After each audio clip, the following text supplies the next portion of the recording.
Iran का नया supreme leader, एक ऐसा नाम जो दशकों तक बस परछाई में रहा और आज अचानक दुनिया के सबसे शक्तिशाली पदों में से एक पर काबिज है। ये कहानी है मोज्तबा खामेनेई की। चलिए आज इस रहस्यमयी शख्सियत के पीछे की सच्चाई को परत दर परत खोलते हैं। जिस रात मोज्तबा खामेनेई को ईरान का सुप्रीम लीडर बनाया गया, उस रात तेहरान की सड़कों पर दो बिल्कुल अलग, बिल्कुल विपरीत आवाजें गूंज रही थीं। एक तरफ सरकार के वफादार जश्न में अल्लाहू अकबर के नारे लगा रहे थे, तो दूसरी तरफ हवा में एक और नारा तैर रहा था, एक बगावत का नारा, मुज्तबा की मौत हो। तो आखिर हैं कौन ये मोज्तबा खामेनेई, जिनके सत्ता में आते ही पूरा देश इस तरह बट गया? देखिए, इनकी कहानी शुरू ही परछाइयों से होती है। एक ऐसा इंसान जो हमेशा हमेशा लोगों की नजरों से दूर रहा, एक पहेली बनकर। इनकी पैदाइश 1969 में मशहद की है। 1979 की इस्लामी क्रांति ने इनके बचपन को पूरी तरह बदल दिया, जब इनका पूरा परिवार तेहरान शिफ्ट हो गया और फिर महज 17 साल की उम्र में इन्होंने खुद को ईरान इराक जंग के मैदान में पाया। कहते हैं इसी जंग ने उनकी सोच और सेना के साथ उनके रिश्तों की नींव रखी। कई साल बाद 1999 में वो अपनी धार्मिक पढ़ाई के लिए पवित्र शहर कोम चले गए। और यहीं पर यह कहानी एक बहुत ही दिलचस्प मोड़ लेती है। मोज्तबा ने अपनी पूरी जिंदगी में कभी कोई चुना हुआ पद नहीं संभाला, आज तक कभी भी कोई पब्लिक स्पीच तक नहीं दी। जरा सोचिए, एक ऐसा शख्स जिसके पास कोई सार्वजनिक राजनीतिक तजुर्बा नहीं, वो आज ईरान का सबसे ताकतवर इंसान है। इसी वजह से कई लोग उन्हें शैडो प्रिंस यानी परछाई वाला शहजादा भी कहते हैं। तो सवाल ये उठता है कि अगर वो हमेशा पर्दे के पीछे ही रहे, तो उन्होंने इतनी ताकत जमा कैसे कर ली? यहीं से शुरू होती है पर्दे के पीछे से नियंत्रण करने की वो कहानी जिसके वो आर्किटेक्ट माने जाते हैं। ये कुछ ऐसे मौके हैं जब उनकी छुपी हुई ताकत दुनिया के सामने आई। 2005 में उन पर आरोप लगे कि उन्होंने कट्टरपंथी नेता महमूद अहमदीनेजाद को जिताने के लिए चुनावों में हेरफेर किया। 2009 में जब ईरान में ग्रीन मूवमेंट के बड़े विरोध प्रदर्शन हुए, तो कहा गया कि उन्होंने सीधे बासिज मिलिशिया को कंट्रोल करके उन्हें बेरहमी से कुचल दिया। 2019 में अमेरिका ने उन पर सैंक्शन लगा दिए और फिर 2022 में महासा अमीनी आंदोलन के दौरान प्रदर्शनकारियों ने फिर से वही नारा लगाया, मोज्तबा की मौत हो। एक अमेरिकी डिप्लोमैटिक केबल में शायद उन्हें सबसे सही शब्दों में समझाया गया था, लबादों के पीछे की ताकत, मतलब असली पावर उनके पिता के ऑफिस में, पर्दे के पीछे असल में उनके ही हाथों में थी। उन्हें एक गेटकीपर कहा जाता था, जिसकी इजाजत के बिना कोई भी सुप्रीम लीडर तक पहुंच ही नहीं सकता था। लेकिन सत्ता तक पहुंचने की उनकी कहानी सबसे ज्यादा नाटकीय है।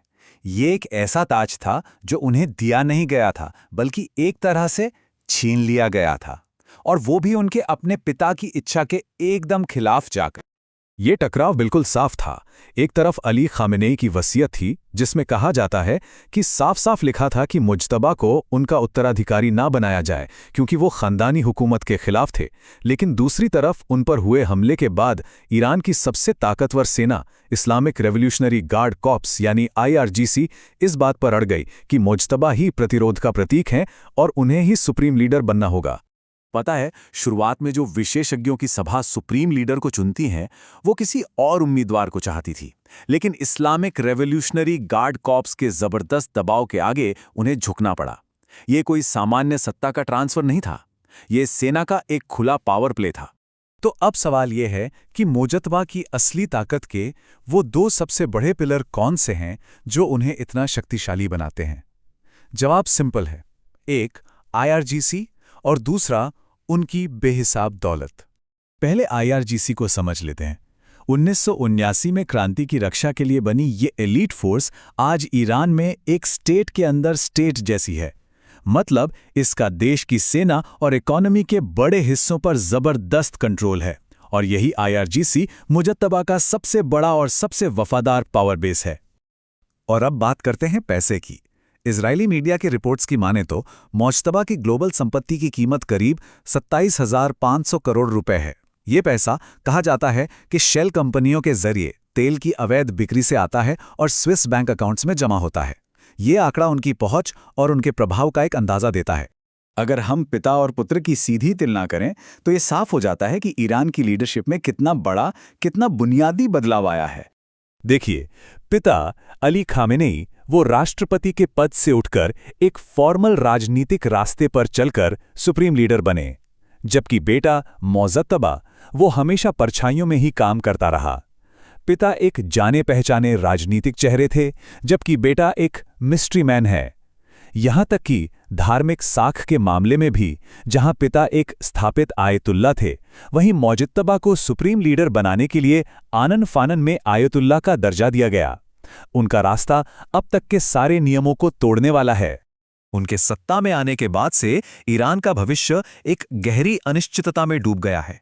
हाल ही में जो कुछ हुआ वो किसी थ्रिलर फिल्म की कहानी से कम नहीं है। हाल की घटनाएं कुछ इस तरह से घटी। 28 फरवरी 2026 एक जॉइंट अमेरिकी इजरायली हमले में सुप्रीम लीडर अली खामेनेई मारे गए। ये उनके लिए एक निजी त्रासदी भी थी, क्योंकि रिपोर्ट्स के मुताबिक इसी हमले में मौजतबा की मां, पत्नी और एक बेटे की भी जान चली गई। सत्ता संभालने के बाद से मौजतबा कभी भी पब्लिक में सामने नहीं आए हैं, और सबसे हैरान करने वाली बात, कहा जा रहा है कि वो किसी भी तरह की ट्रैकिंग से बचने के लिए हाथ से लिखे खतों की एक ह्यूमन चेन के जरिए पूरे ईरान पर हुकूमत कर रहे हैं। तो कहानी यहां आके ठहर जाती है। एक ऐसा लीडर जो परछाइयों में बना, परछाइयों में जिया और परछाइयों से ही दुनिया का सबसे ताकतवर शख्स बना। लेकिन बड़ा सवाल यह है कि जो परछाइयों में गढ़ा गया हो, क्या वो रोशनी में पूरी दुनिया के सामने शासन कर पाएगा?